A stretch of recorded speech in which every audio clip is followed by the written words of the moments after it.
Jayanilo Prematanda Koruna Prachu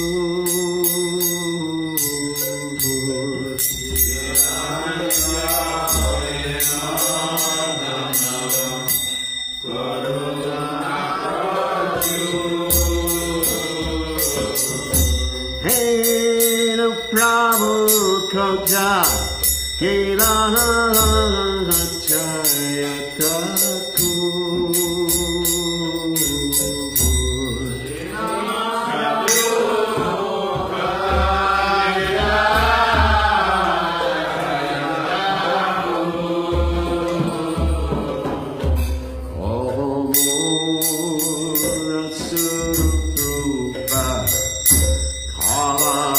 Lokanatha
Paramahamsa Paravatikacharya, also Teta, such as Shimad, His Divine Grace Savaya Chamanada Bhaktivedanta Goswami, Srila Prabhupada Ki Jai, ISKCON Founder Acharya, Srila Prabhupada Ki Jai, Ananda Goti Vaishnava Vrinda Ki Jai, Namacharya, Srila Haridas Thakur Ki Jai, Prem Se Kaho Shri Krishna Chaitanya Ramanityananda Shidwaita Gadadha Shivasadi Gaura Bhakta Vrinda Ki Jai, Shri Radha Krishna Gopakavata Sayam Kund Radha Kunda Giri Govardhan Ki Jai, Vrindavanam Ki Jai, Maturadam Ki Jai, Jagadada Swami Ki Jai, Yuvanamai Ki Jai, Shivani Glasidevi Ki Jai, Suveda Bhakta Vrinda Ki Jai, Gaur Pregananda Hari Hari.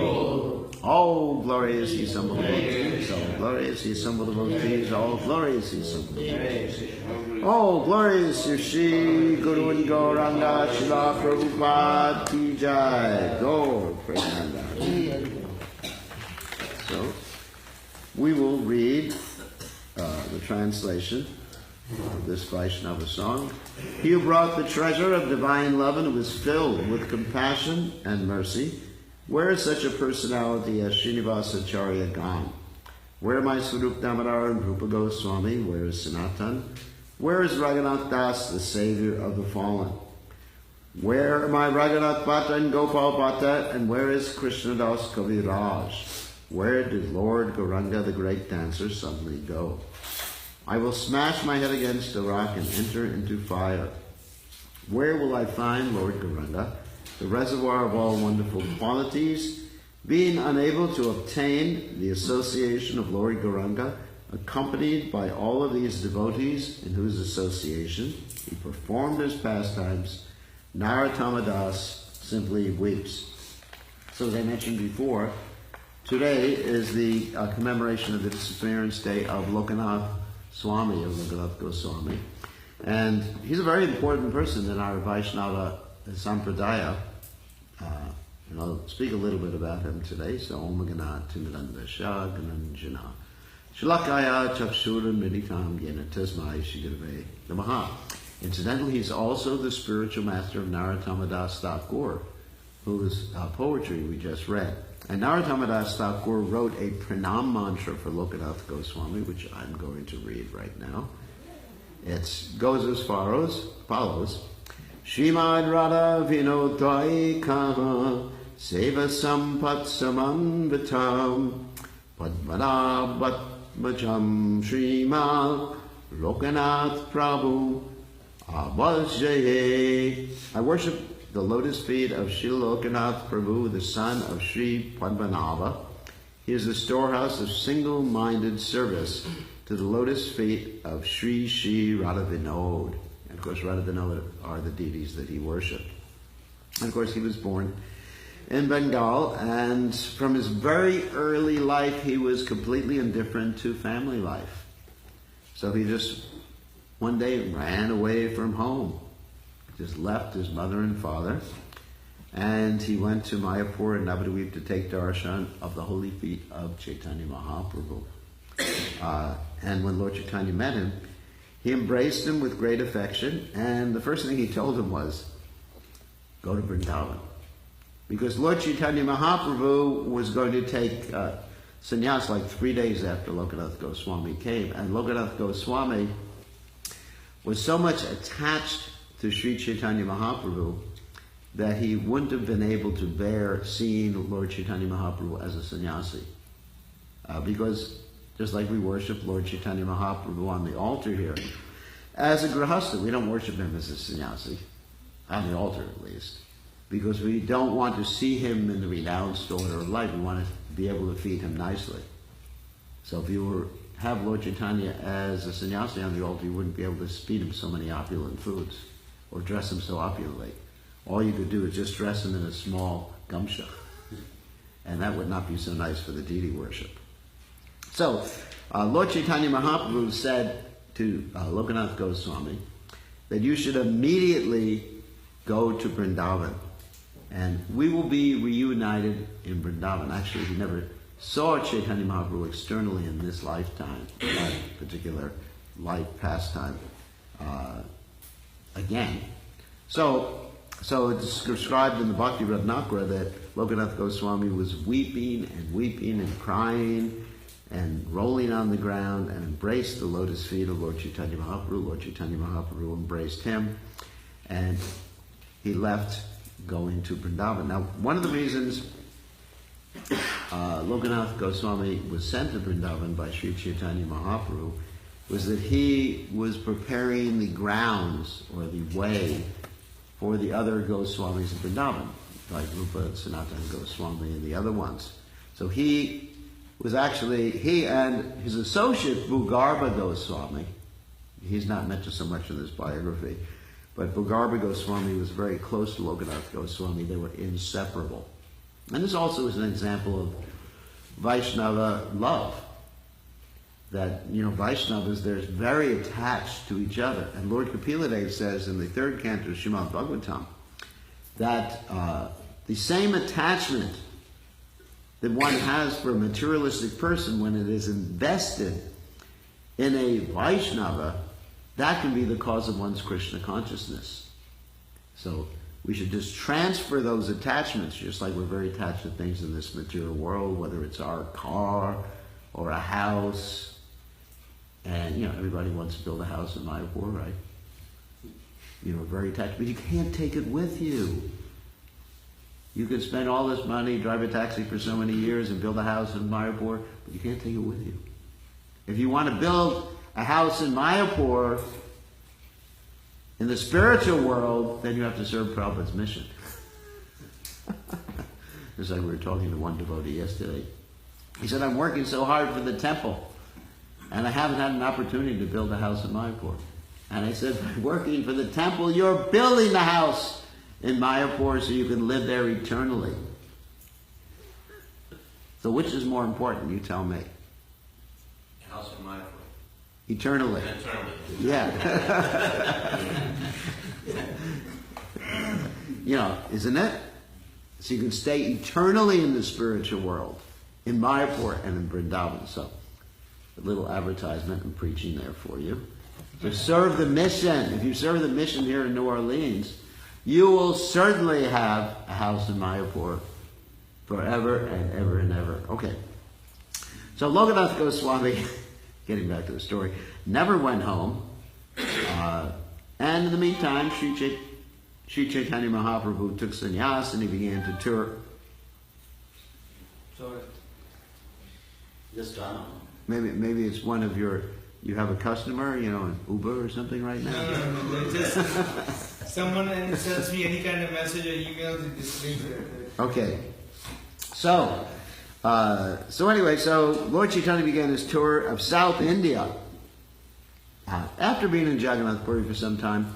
And then what happened is Lokanatha Goswami heard the Lord Chaitanya was in South India, so he went to South India to find Sri Chaitanya Mahaprabhu. And he didn't find Sri Chaitanya Mahaprabhu. While he was in South India, he heard the Lord Chaitanya went to Vrindavan. So then he went to Vrindavan to find Chaitanya Mahaprabhu, which he had left previously. And Lord Chaitanya Mahaprabhu had already left Vrindavan for Prayag. And so when he heard this, he was heartbroken. So he was determined to find Chaitanya Mahaprabhu in Prayag. But Lord Chaitanya Mahaprabhu appeared to him in a dream. And here's the quote. O Lokanath, stay in Vrindavan. I have not broken my vow. I have already come to Vrindavan and live there in another form. That's interesting. In this way, you shall always maintain my connection. In other words, what is Lord Chaitanya referring to as his other form, aprakata, the unmanifest form. Like Krishna is in Vrindavan, Lord Chaitanya is in Vrindavan, Lord Chaitanya is in Mayapur, and Krishna is in Mayapur too, obviously. Because, Sri Krishna Chaitanya, Radha Krishna Nayanya. So, why can't we see Krishna or Lord Chaitanya in Mayapur and Vrindavan? Well, Prabhupada describes that these holy dhams have a covering of yoga maya. And that keeps people who have any impurities from seeing the Lord at his pastimes. In other words, when people go to Vrindavan or they go to Mayapur, many times they'll just see the shopkeepers, or they'll see in Vrindavan, of course, the pigs and the garbage on the street, and they think, wow, how can this be spiritual? But those who have spiritual vision, Vishaya Chariya Kavi Shudahave Hama, Kavayama Rabo, Sri Vrindavan, and then Vrindavan is manifest to them when they go to the Holy Dham. So, if we go to the Holy Dham with the right consciousness, actually, I was just remembering some chastisement that Gorkashore Das Babaji Maharaj would give people. No, actually, anyway, hope no one gets upset with me. But he would chastise people who would buy a piece of land in the Holy Dham. And you know the story about Gorkashore Das Babaji Maharaj? He said, you think you could own a piece of Chintamani? He actually said that. Anyway. So he was very heavy in his approach. And he just lived very simply. Gorkashore Das Babaji Maharaj lived very simply in the banks of the Jalangi River, chanting the holy names. Actually, he lived in someone's latrine for some time. And why did he do that? So nobody would bother him living in the latrine. So if you really want to see the Holy Dham, it's not a question of spending money or going here, going there. It's having the right consciousness. Vishyachayi Kavi Shudahavi Mana. And the way we get the right consciousness is by pleasing Prabhupada, right? As far as I know, that verse from Vishwanath Chakravarti Thakur, what is it? Yasya Prasada Bhagavat Prasada. Yasya Prasada Na Gati Katopi, that only by pleasing Srila Prabhupada and our spiritual masters representative Srila Prabhupada can we actually get Krishna's mercy. There's no other way. There ain't no other way. And of course in the Adi Purana, Krishna says, one who says he is my devotee is not my devotee, but one who says he is a devotee is my devotee. No, a devotee of my devotee is my devotee. So we should follow that. So, getting back to Lokanatha Goswami. So Lokanatha Goswami then stayed in Vrindavan. So a few days later, the followers of Chaitanya Mahaprabhu, such as Shri Rupa, Sanatan, Gopal Bhatta, and others met Lokanatha Goswami, and they embraced and they stayed together. And Sanatan Goswami also wrote a prayer to Lokanatha Goswami, which I'm going to read. Vrindavana Priyan Vande Shri Govinda Padashatan Srimad Kashishvaram Lokantam Shri Krishna Dasakam. I offer my obeisances unto Shri Kashishvara Pandit, Shri Lokanath Goswami, and Shri Krishnadas Kaviraj Goswami, who were very dear to Shri Govinda, having taken shelter at his lotus feet. So, it's described that Lokanatha Goswami resided in practically all the 12 forests of Vrindavan and would wander from one to the other. And he stayed for some time in the banks of Kishori Kund. He had a desire to worship a deity, and then Krishna appeared to him one day and offered Lokanatha Goswami the deity. And Krishna said, worship this deity. This deity's name is Radha Vinod. Very wonderful. And after giving this deity, Krishna personally disappeared. Then Radha Vinod began to speak to Lokanatha Goswami. This is pretty wonderful. Why have you brought me here? I have come here personally just to satisfy your purpose. What do you want from me? And the deity of Radha Vinod began to speak again. I live in the forest here near the village of Umaral. By this Kishori Kund you see before you, I make my residence. You must now quickly give me something to eat. Quickly. So you see that Goswami's deities actually, the Goswamis were able to hear and speak to the deities directly. I mean, just like Sanatan Goswami with Madan Mohan. And Madan Mohan one time complained to Sanatan Goswami, all you're giving me is dried bread balls. Can't you give me some salt? And Sanatan Goswami said to him that actually I don't have time. I'm engaged in all these activities given to me by Sri Chaitanya Mahaprabhu, such as establishing holy places, writing Vaishnava literatures. If you want salt, you've got to get it for yourself. And it's described that Madan Mohan, he arranged his own salt because there was a salt barge that was stuck on a sandbank in the Yamuna River. And the owner, or the captain, came up and prayed. Thank you. Prayed to Sanatan. Please turn the mobile phones off. Prayed to Sanatan Goswami, and Sanatan Goswami said, you got to talk to Madan Mohan. And immediately there was a big flood, and the salt barge came up off the sandbar and floated to Mathura, and all that money was utilized to build the temple of Madan Mohan. So you see these pure devotees, they have this relationship with the deities that they could speak. And so Lokanatha Goswami prepared fine rice on a fresh banana leaf, and he offered a bed of flowers and made the Lord to rest. And of course there's that famous story where Lokanatha Goswami gave the Diksha to Narottama Das Thakur. And Narottama Das Thakur was his only disciple. Lokanatha Goswami had taken a vow not to initiate any devotees. So Narottama Das Thakur knew that Lokanatha Goswami was his spiritual master. So he kept approaching him, and Lokanatha Goswami kept saying no. So in order to serve his guru, this is called Purushcharya, what happens before initiation. In order to serve his guru, he actually cleansed the place. He cleansed the place where Lokanatha Goswami was relieving himself every day. And Lokanatha Goswami was thinking, who has done this? So he watched one day and he saw Narottama Das Thakur do this, and he was impressed with Narottama Das Thakur's devotion. Also, Chaitanya Mahaprabhu instructed him to initiate Narottama Das Thakur. So he initiated Narottama Das Thakur, who was his only disciple. So Lokanatha Goswami passed away and entered into the eternal pastimes of the Lord at a kunj, at a place called Yugala Kund. And there he entered into Samadhi. And the reason we don't find Lokanatha Goswami's name mentioned much in the Chaitanya Charitamrita is that Lokanatha Goswami, being very humble, forbade Krishnadas Kaviraj Goswami from mentioning his name.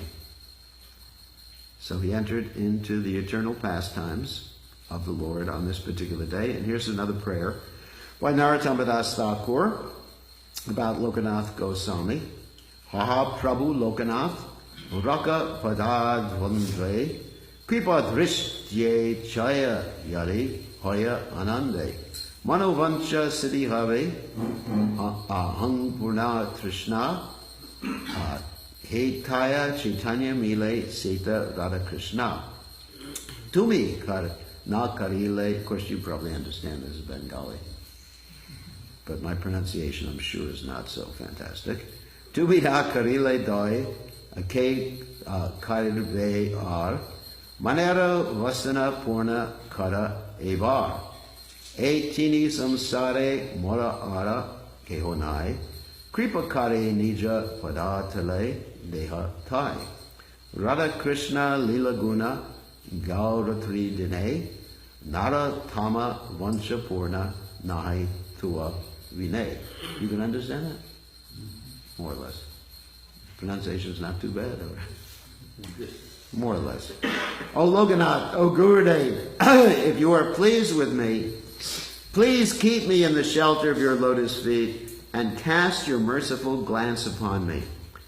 By your mercy I can find the perfection of inner fulfillment. And by your mercy I can someday meet Sri Chaitanya and Radha Krishna. If you are not merciful to me, then what shall I do? Please, just once, fulfill my heart's desire.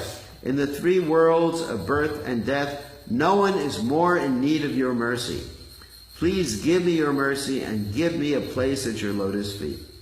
Day and night I sing the qualities and pastimes of Radha and Krishna, Still, the inner aspirations of Narottama for the service of Shri Shri Radha Govinda and Chaitanya Mahaprabhu can only be realized through your grace, O Lokanatha Goswami Prabhu.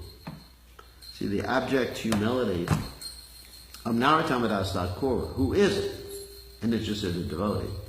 He's showing us by his example the humility that we have to have in the mood of service and dependence on our spiritual master if we want to reach the lotus feet of Sri Chaitanya Mahaprabhu and Radha Govinda. Okay, so do we have time for Bhagavatam or this? I think Yes, all right, quick Bhagavatam class too. Okay. So any questions about Lokanatha Goswami before we go ahead? No? No? Lokanatha Maharaj, he took initiation from Chaitanya Mahaprabhu? It's not mentioned who his guru was, but it appears to be so. But he might have had, I'm sure he had a spiritual master who gave him mantra diksha too. It's not mentioned in the case of all these personalities who was the one who gave the mantra diksha. Okay, so we're reading from Srimad Bhagavatam, 4th canto, chapter 20, text 31. Om Namo Bhagavate Vasudevaya. Om Namo Bhagavate Vasudevaya. Om Namo Bhagavate Vasudevaya. Om Namo Bhagavate Vasudevaya. So we don't have the verse written out, or no? No. So I'll just read it. Tvanmayayada janahishya kandito yadyan yad asashta ritatmano buddha yatachadedvala hitam pita swayam tatatvam evarasena samihitum. So you can repeat.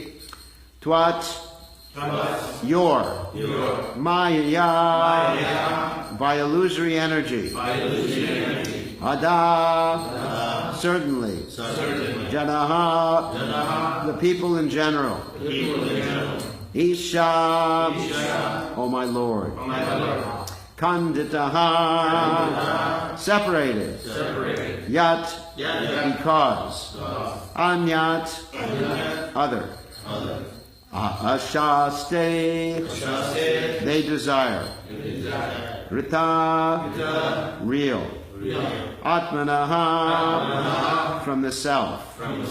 Abudaha, without proper understanding.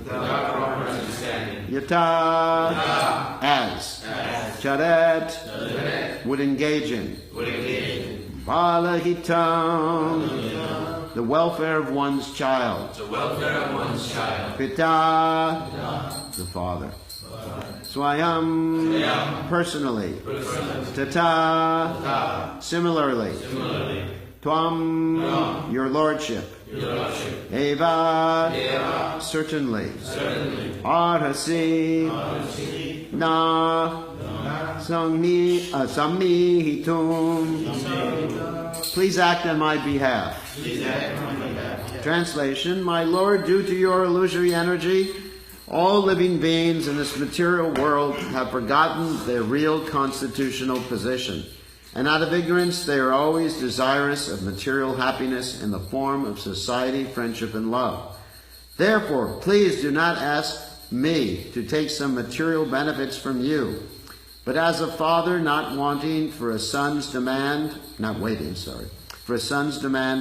does everything for the benefit of the son, please bestow upon me whatever you think best for me. Okay.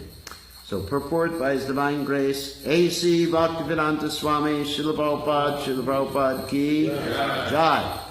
It is the duty of the son to depend upon his father without asking anything from him. A good son has faith that his father knows best how to benefit him.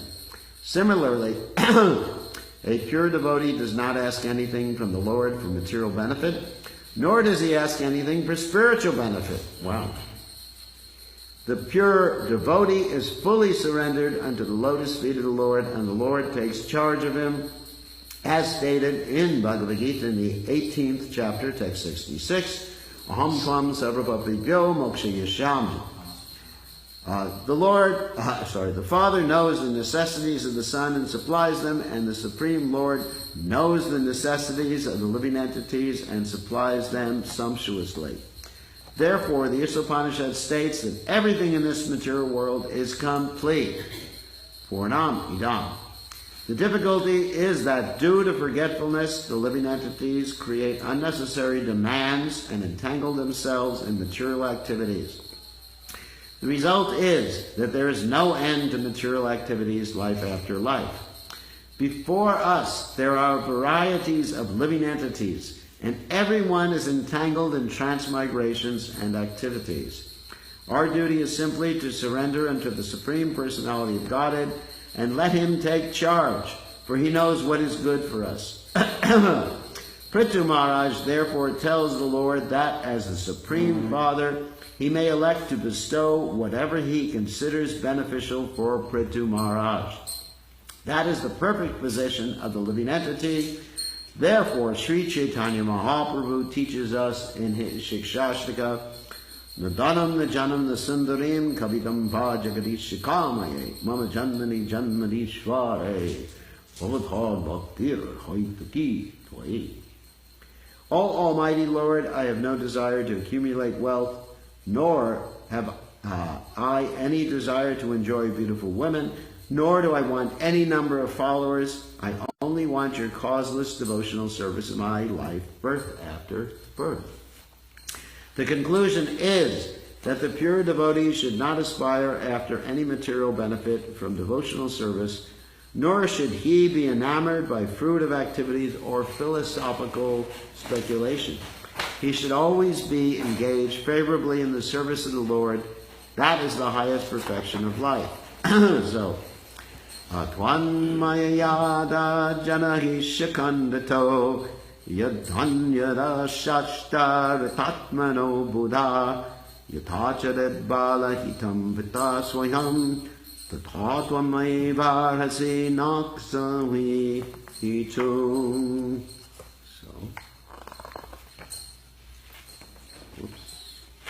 Om Ganat Timidandasha Gananjana Shilakaya Chaksuran Meditam Yena Tasmai Shri Gurave Namaha. So Prabhupada here is making indirect reference to some people in different religion, I guess we can mention which religion, the Christian religion, who ask God, our Father who art in heaven, give us this day our daily bread. You know, there's an indirect reference here. And Prabhupada said, first of all, that turns God into a baker. You know, baker, bread baker. Secondly, that God knows what's best for you. And it's actually an insult. Prabhupada said, it would be an insult if the son sitting down at the dinner table with the father would ask the father, are you going to feed me today, Dad? You know, what kind of son is that? You know, no faith.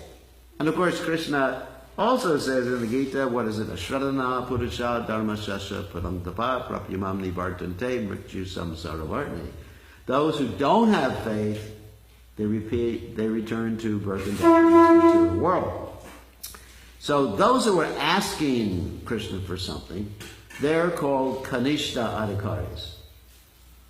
Those who want something in the mature.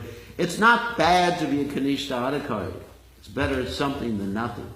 I mean, just like you have the story of Dhruva Maharaj. He was acting on the platform in the beginning of Kanishta Adhikari. Not that he remained Kanishta Adhikari. But he was acting on that platform and he was asking Krishna for a greater kingdom than that of Lord Brahma. And he got it. But when he got it, he said, I was looking for some broken pieces of glass and now I found a beautiful gem, a wonderful gem. So the point is that even though Prabhupada says here that the pure devotee doesn't ask for anything, we should understand that when we're preaching to people, we don't want to just like yell and scream at them that they have some material desires. It doesn't work. Like Prabhupada would say, you come to Krishna consciousness. Even Prabhupada said sometimes to attract people to Krishna consciousness, you come to Krishna consciousness and you find a nice wife. And that's, of course, the opposite of Nadanam, Najanam, Nasundarim, right? It's completely the opposite. So why did Prabhupada do that? Because he understood that in order to bring people to Krishna consciousness, Chatura Vidha Bhajanti Mam, there's 4 reasons that people come that are not pure reasons. One's looking for wealth, or a beautiful wife, or one's looking for inquisitive, one's looking for knowledge, or one's in distress. If one didn't have those motives, they'd be a pure devotee. So in preaching, we have to be careful not to apply this standard, nor to the devotees in the temple, because basically most of our devotees, or many of the devotees, are not on the Madhyama Adhikari platform. I mean, we got to be honest. Are we on the Madhyama Adhikari platform? We have to be honest with ourselves. Are we still asking Krishna, Dhanam, Janam? Are we asking Krishna for moksha? That's not Dhanam, Janam, Sundari. Are we asking Krishna for liberation? Just like I often tell devotees the story, when I first came to the Krishna conscious movement, I wanted liberation like anything, and I would pray to Krishna to kill me every night. Before I went to bed, I'd say, Krishna, make sure I don't wake up. I want to go back to Godhead. But the reason for my wanting to go back to Godhead is I wanted to get the hell out of the material world. It's not that I love Krishna at that particular point. So we have to be able to distinguish what platform someone is at and what platform we're at. And of course, Kanishthadikari means very little faith in Krishna. Kanishthadikari means just seeing Krishna in the temple and not seeing Krishna in everyone's heart. But one can be encouraged in that way. Worship Krishna. Yes, whatever you want, Krishna will give you. I mean, just like yesterday, I got a message from one of my disciples. She wanted material opulence. And I said, just worship Krishna, pray to Krishna for it, whatever, akama, sarvakama, moksha kama dharani, tivrena bhakti yogena yajeta purusham param. Whether you're full of material desires, free of material desires, or desires of liberation, just forcefully, enthusiastically worship Krishna. And then ultimately, like Dhruva Maharaj, you'll come to a higher platform. However, we should understand the goal. The goal is not to keep worshiping Krishna for those particular purposes. The goal is actually, ultimately, as we perform our bhakti, become purified to the point the Lord Chaitanya speaks about here, free from the anarthas, kama, krodha, mada, matsarya, bodhibhaya, free from these anarthas. But during this process, we have to be introspective enough and understanding enough. I mean, just like even we have one of Lord Chaitanya's prayers in the Shikshashtaka, that please get me out of the material world. What is it? Ainanda tanuja kinkaram. Patitam mam vishame bhavam buddha. Kripya tava pada pankaja. Stita duli sadrasam vachintya. O son of Nanda Maharaj, I am your eternal servant, but somehow or other I've fallen down into this horrible material world. That's the ghastliness there, in case you haven't figured that. That's the ghastly rasa. In this horrible material world, please save me and fix me up as one of the atoms at your lotus feet. So, anyway, we have to pray in accordance with our adhikar. That's the real point I'm making. And we have to do sadhana in accordance with our adhikar. I mean, if you're not on the platform of nishtha, if you're not on the platform of loyum for the pure devotional service, you can't do raganuga sadhana. Sometimes people try to jump to a higher level or think they're in a higher level than they actually are. So it's very important to understand our own level in Krishna consciousness and ultimately understand what Prithu Maharaj is saying here is the goal. As Krishna says in the Gita, Ananyas chintayanto mam yai janak paripasate kesham nityaniktamam yogakshema vahamiyaham. That if one is completely devoted to me, I will take care of all of his necessities. I will carry what he lacks. I'll protect what he has. Famous verse, I'm sure you all know that, in the Gita. That is how a pure devotee thinks. So he doesn't ask Krishna for anything except to help people come to Krishna consciousness. There are certain things that a pure devotee asks for. Like Prabhupada, when he first came to America, he said, please empower me to preach Krishna consciousness. So that sort of prayer could be there for the benefit of others. Vasudeva Dutt was praying to the Lord to take all the sins of everybody else so they could go back to God and he could remain in the material world. So we can ask Krishna for the benefit of others. That sort of prayer is good. Or to empower us to preach Krishna consciousness. Anyway, so I don't want to speak too long because we spoke a lot in the beginning, so any questions or comments? Yes? Maharaj, how can we assess whether it is a Kanishta Adhikari or Madhyama Adhikari? Is there any scale? Yeah, there is a scale. There's a difference in faith. There's two differences. A Kanishta Adhikari doesn't have firm faith. He can be dissuaded. Let's say if someone opens up a demigod temple here in New Orleans, and they say, well, you really have to worship Durga too. And you'll think, yeah, maybe he's right. Because he doesn't know Shastra, and he doesn't have firm faith. So that's one standard. And a Madhyamadikari has firm faith. Someone may come to him. He may not be so expert in Shastra. An Uttamadikari is expert in Shastra. That's one standard. The other standard is, where do you see Krishna? If we see Krishna just here on the altar, he is on the altar. Radha Krishna are on the altar, and Gaurnitai are on the altar, Jagannath Baladev, Krishna is there. But then as soon as we walk out of the temple room, we start to deal with the Vaishnavas in a very harsh way. Political. It's like sometimes you have your political parties here.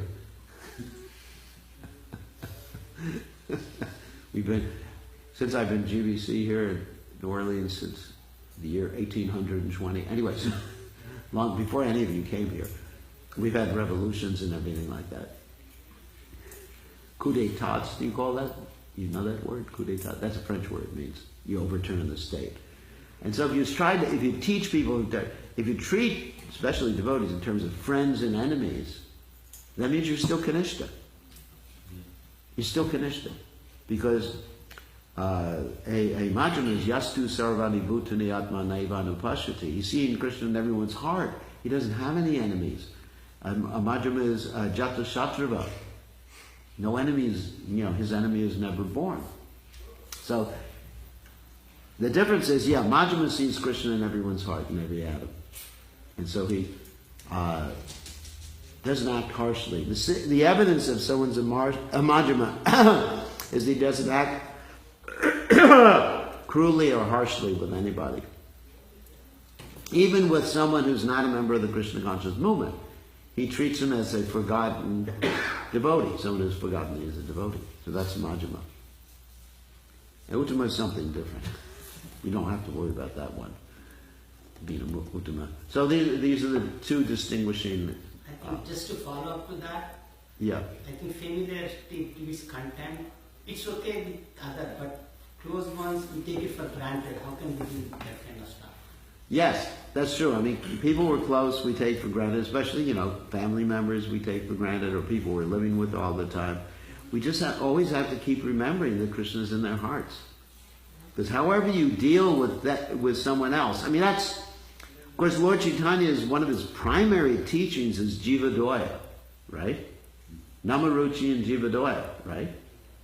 So, we're actually not following Lord Chaitanya if we're not compassionate with each other. But it's hard sometimes because people we're living with all the time drive us crazy. But we have to keep remembering that Krishna's in their hearts. They're a temple. The reason we put on the tilak is it's not just war paint. It means that we're signifying, we're marking the body as a temple of God. God is there. Krishna is there in the heart, and everyone's heart. Sarvasya chaham riyasnana vishto matak smirtir galabhonam cha. There's so many verses that state that. Krishna says, Ishwara Sarvabhutanam, Hridesha Arjuna Tishtati, Ramayam Sarvabhutani, Yantra Rudani Maya. So many verses. So everybody, Krishna's in your heart, my heart. He's in every atom, This is his energy. Krishna's everywhere. Which is that Sarva Kalvidam Brahma. That's one of the Mayavadi's statements, but it's true. Everything is Krishna's energy. Prabhupada said sometimes you're sitting on something, you used to think I'm sitting on Krishna in terms of his energy. So that's a Majjhima. Kanishta you can tell because as soon as he walks out of the temple room, he acts differently. He becomes a nonsense. In the temple room, he's really a perfect gentleman. Oh, Radha, Radha, Kanta, Radha, Radha, Kanta, Radha. And then out of the temple room, you nonsense, you fool. Let's get rid of this person. Enemies type of thing. So that's really, it's easy to tell who's at least, of course, even on the Majjhima platform, there's Kanishta Majjhima, Majjhima Majjhima, and Uttama Majjhima. There's different levels on each platform. And on Kanishta platform, there's Kanishta, Majjhima Kanishta, and Uttama Kanishta. Anyway, it's not all Kanishta is not just one variety. There's many varieties. Okay? So Maharaj, do you have any memory of Prabhupada? You have any memory of Prabhupada, like giving this kind of, like the level of Uttamadhikari and Madhyamadhikari? Because what's in Prabhupada's books? We do it.